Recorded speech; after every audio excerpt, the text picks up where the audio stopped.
इस वक्त दुनिया में मिलियंस की तादाद में ब्लॉगर्स मौजूद हैं और हर टॉपिक के ऊपर न्यूमरस ब्लॉग्स अवेलेबल हैं। रोज हजारों की तादाद में ब्लॉग्स लिखे जाते हैं। तो क्या आप ये सोच रहे हैं कि मुझे ब्लॉगिंग करनी चाहिए या नहीं, और is it too late to start?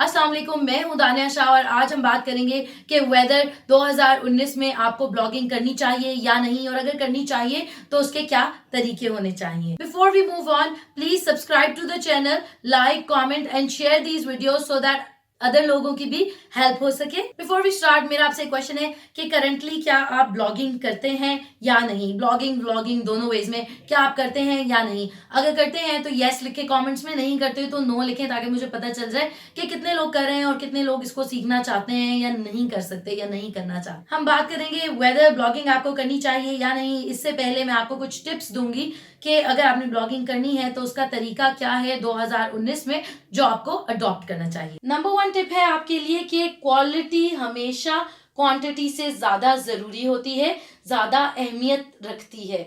कभी भी क्वांटिटी ना सोचें कि मैं 10 ब्लॉग पोस्ट कर लूं शायद हफ्ते में तो इससे मैं अच्छा ब्लॉगर बन जाऊंगा। दुनिया में इस वक्त हजारों लाखों की तादाद में रोज ब्लॉग्स क्रिएट होते हैं और इंटरनेट पे पब्लिश होते हैं। और इसका क्या मतलब है, अगर कोई क्वालिटी ब्लॉग होगा तो ही वो स्टैंड आउट करेगा, वरना आप जितने मर्जी ब्लॉग बनाते जाएंगे वो और लाखों के साथ बस गुम होते जाएंगे वर्ल्ड वाइड वेब के अंदर। जरूरी ये है कि आप यूनिक और ऑथेंटिक इंफॉर्मेशन प्रोवाइड करें।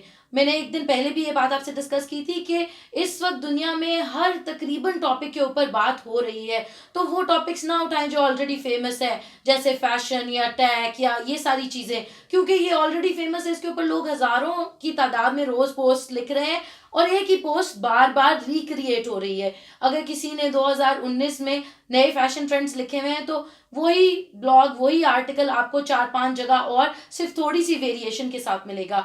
तो बेहतर है कि एक ऐसी चीज के बारे में बात करें जो बहुत कॉमन ना हो, जो यूनिक हो। बेशक उसकी ऑडियंस थोड़ी है, लेकिन थोड़ी ऑडियंस बेहतर होती है। जितनी आपकी नीश फिल्टर डाउन होगी उतनी ही आपकी ऑडियंस ग्रेटर होगी।